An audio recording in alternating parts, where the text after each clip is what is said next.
What's going on, world? This your girl, Marky Lemons-Ryhal, and as you well know, I still have not gotten any sleep because of our introduction to artificial intelligence.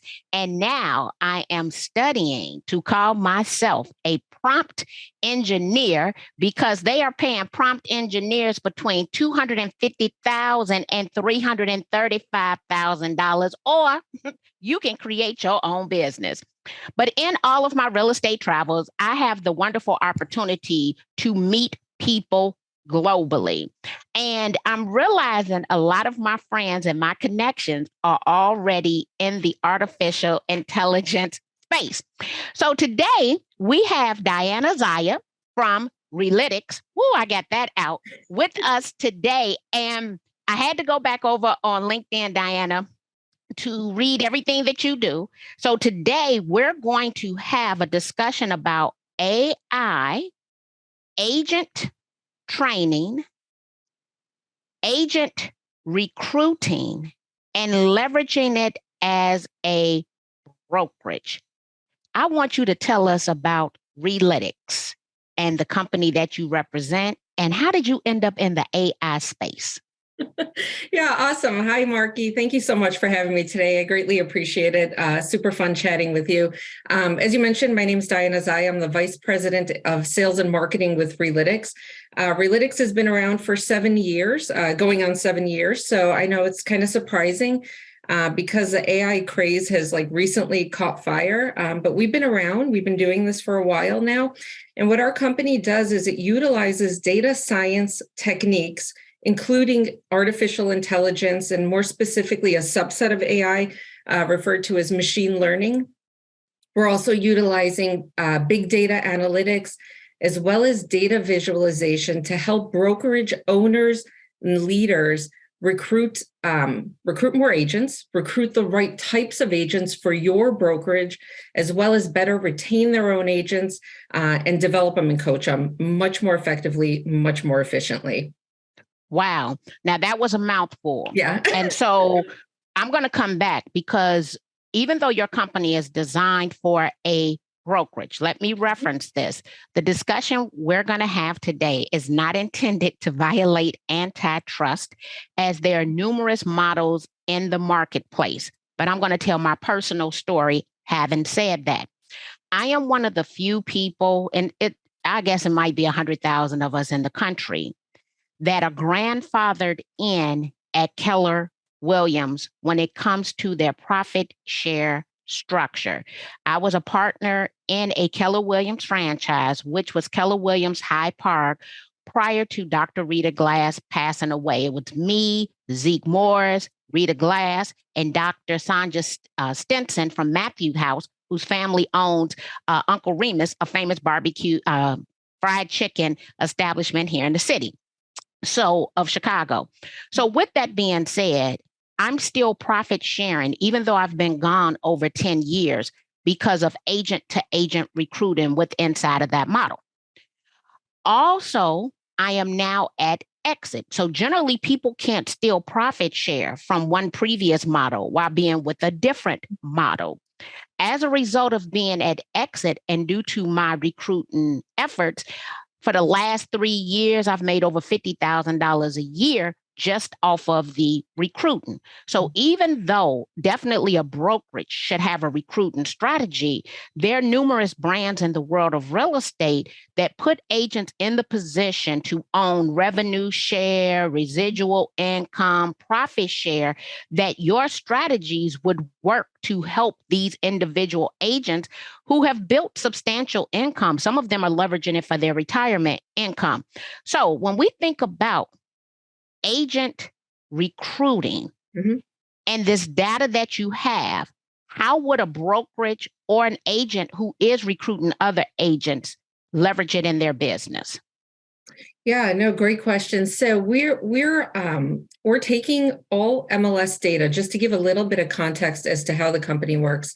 We're taking MLS data, and instead of just sort of regurgitating those numbers to the brokerage, like this agent did X amount in volume, they're up or they're down year over year, we're taking that and using those data science applications that I referred to earlier, converting that into insights. So what does that mean? What does that look like? Well, using AI or machine learning models, we're one of the insights we can give to brokers is if you're recruiting agents that have a high list side, or you're looking for really solid listing agents, we grade every agent in that MLS with an actual A through F grade on how effective they are at closing the listings that they take. So if you're taking a listing, does it expire out? Do they cancel or withdraw? Or are you closing it? Is it a really hard to sell type of property? Are you closing it quickly? Are you closing it for top dollar? And so we'll grade every agent, and we'll actually provide the brokerage with the impact in annual volume to that brokerage because of that agent's skill or lack thereof. So is it costing you money? Is it making you money? Ooh. Using that insight, you can look into your own agent pool and identify agents that perhaps maybe need a little bit of training or coaching on how to take a listing, how to price a listing, how to market a listing. So it'll guide you to have the right conversations with the right people. Okay. So I had mentioned in our pre-call the fact that I authored a couple of books, but one of them, actually one of my international best-selling books, is our Six Figures in 12 Months. And let me tell you what I'm putting together in my mind. When I think about 6 figures in 12 months, if I'm looking to shore up more people within my brand, then I need to strategically reach out to 8 agents by 8 a.m. and then pull them into my customer relationship management system. Now, one tool that I've been telling people to use is a tool called Humantic.ai that tells you the disc of the person. Okay.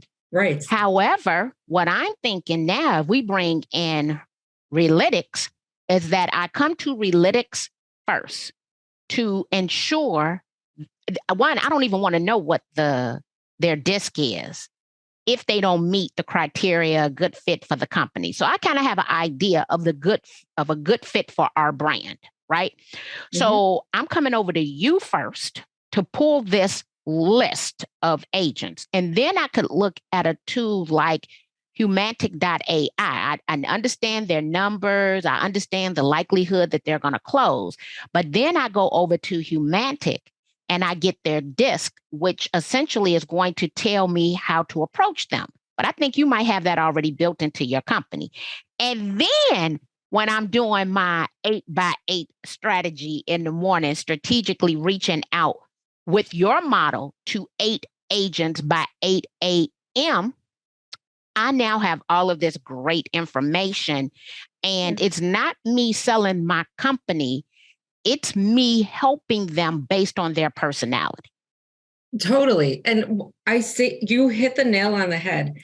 And I say this all the time. I think it's a really solid strategy to approach agents in an educational context. This is the information I can give you. Here is how I can help you. You know, we live in a day and age where we're sort of like on information overload, but we really don't have a lot of knowledge.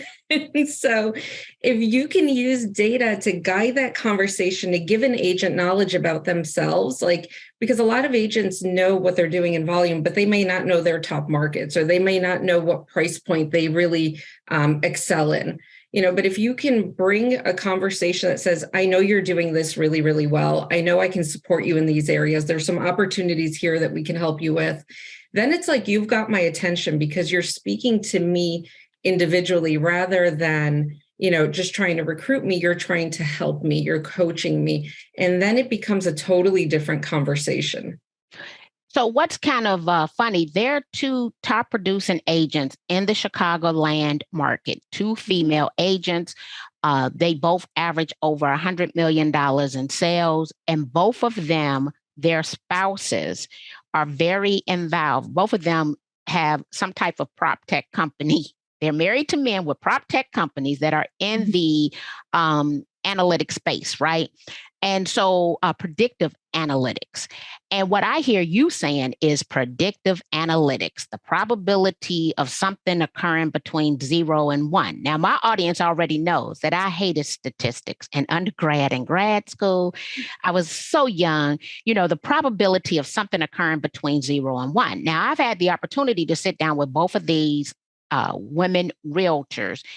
And what I was clear about in their $100 million consistent productivity, they're looking at predictive analytics, right? And if you've been around for 7 years, I want to know how much of that has definitely, I guess that is a machine learning model, right? And so they've had that insight. However, everyone historically has not had access to those type of tools.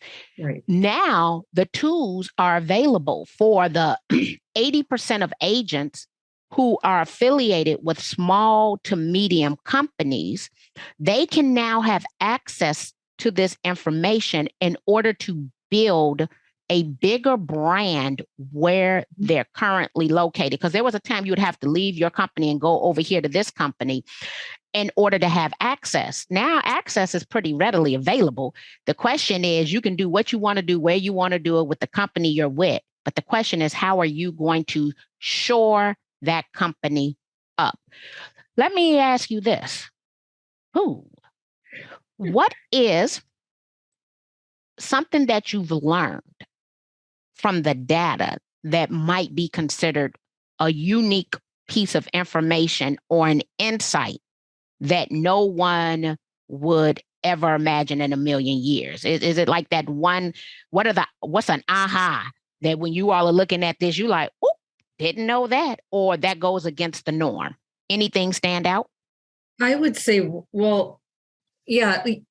So let me start by saying, there's a lot of people right now that are still fighting AI, that are afraid of it. They're a little afraid of it. And there are people that are nervous that think it's going to replace them. And the one thing that I want to say about AI techniques and applications and tools is they work best when combined with the human soft skills that we all possess. So AI and machine learning is going to make you much more efficient at what you're already doing. So you reference what's something that we never thought we could do? Well, we have something that we developed called our switch risk rating. We look at the MLS data, okay? And in the data, we can, we take all of this data, we've taken millions and millions of examples of agents that had left their brokerage in the past. And we fed those millions of examples into this machine learning model. And it has independently learned that agents that ultimately leave their brokerage for another have this very distinct behavior pattern contained within the transactional record leading up to that departure. And then we match on it. So who thought that you could have predicted agent movement from one brokerage to another? So I have a question based on the switch risk data, right? Now, this is me. I don't know. I haven't seen your data, but I will say I have noticed that top producing agents' productivity goes down right before they get ready to move. And we see a reduction in the amount of listings, like they're holding them because they don't want to put them into the MLS to transfer them. But it's not just their behavior within the MLS, it's also their behavior online. They don't post as much about the company as they were doing. Now, I don't know, would that be something that's in the data? So we're only pulling MLS data. So we're not looking at social media movement, although we are going to incorporate alternate data sources in the future. But I think that's so interesting that you say that, because just think about human behavior. I mean, how would an agent behave if they're planning their departure? They certainly want to lower their listing count. They probably are not posting on social as much as they would have been in the past, Yeah, and only because I've been around, right? 23 years in the real estate space. I've left a company or two. You don't know how that company is going to react once you decide to leave. It is also the time that most people decide to go back and look at their independent contractor agreement to decide what they put in the independent contractor agreement. And if they can't take their listings with them, now they're looking at the expiration date of that agreement to see if they can line their departure up with the end of their independent contractor agreement. Now, the conversation we're having right now is not a conversation I've ever publicly heard, right? So there are some small to medium companies that are starting to look. Let me just be clear with you. In my conversations with not only my managing broker, but some realtors that I'm very close to, we have predicted people's departure. I could tell you who's planning to leave my company. And oftentimes from social media, because they'll take a picture with somebody at somebody else's office and you wondering, oh, why are they at that office? Or we have a unique agent inside of our company. And I saw that that agent had attended an event. And I told my managing broker, based on what I know that that person craves, the likelihood is they're going to go over to that company because that company is willing to give them, I would say, the nonsense in which they crave, right? And lo and behold, what happened within 2 weeks? And so sometimes it's just human instinct and behavior. But when you said that switch risk data set, I'm like, oh, it's a couple of things. I don't know it all, but it's a couple of behaviors that I have seen. And I'm looking and I'm like, so-and-so doing so-and-so, and so-and-so's doing so-and-so. And I'm only going back to the statistics class that I did not like and my psychology class in undergrad that talks about the human behavior. And so loving the broker metrics, everyone, I'm thinking that your tool is not only useful just for brokerages, but also for those expansion teams. We were at Inman. It was post-pandemic. And actually, it was the last, it might not have been post-pandemic because it was the last Inman in San Francisco. And one thing that they were talking about is where the growth is going to come in the world of real estate. And it wasn't in brokerages, it was in expansion teams. So I could also see that this would be a viable tool for anyone who recruits heavily, top recruiters and expansion teams into other marketplaces.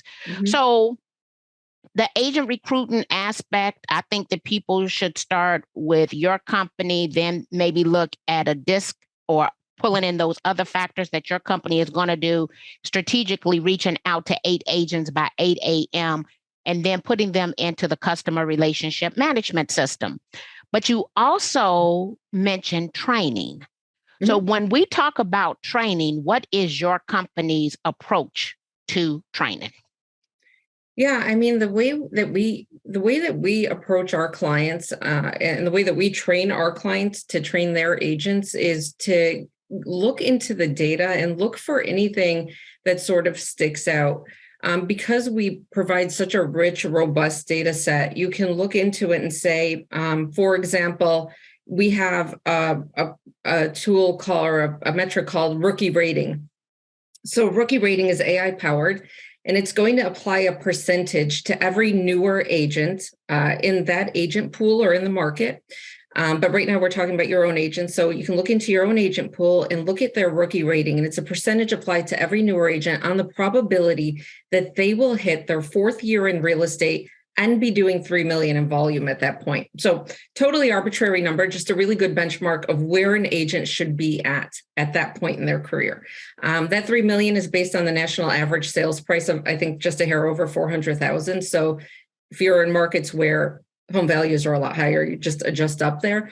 But I can come to you and say, you know, Marky, we took a look at Skylar and his rookie rating is 35%. And, we consider that an up and comer. And let me tell you, this is how we can support up and comers or talk about what are the sort of tools or programs that you have that speak to up and comers. So yeah. So if you know that this is a breakout agent, he's young, he's doing really well, he's taken some listings, he's got a bright future, what can we do to support that? Also, additionally, how can we build a stronger relationship with him? I mean, I know Skylar is your son, but if it was one of your agents, how do you seek him out, support him, build a stronger relationship with him? Because we know at some point he will become heavily prospected. We want to build that loyalty. And now, before that happens. Now, just because you said what you said, right? I need the tool to work with my son because sometimes it's confusion, right? He think I'm his mama.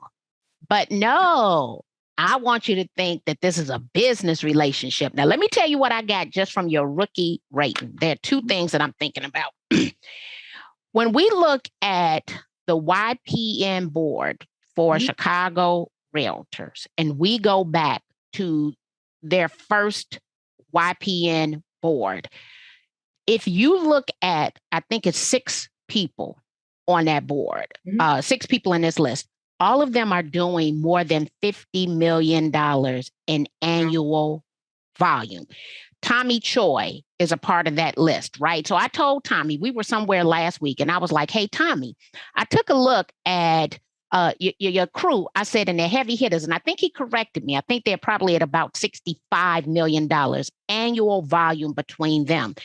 Well, if we went back to their rookie rating, what was the likelihood that the YPN board 10 years later would have an average sale of 6? Like that's an unheard of number, but that was something that they had in common.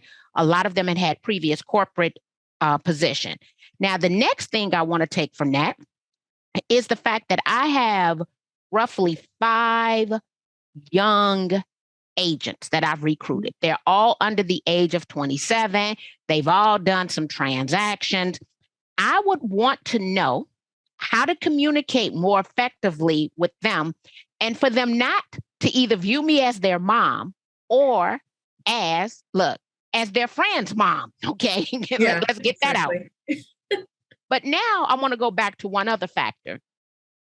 The Chicago Association of Realtors has a annual sales award event. I have my Carly Award from being in the top 10% of realtors back in 2004, 2005, and 2006. With that being said, I have gone back and I have looked at the sales award event for rookies of the year. So I'm going back to that 2004, now almost 20 years later. And what I noticed about the rookie of the year agent, there's 3 things that I've taken away. There's a percentage who are no longer in the business.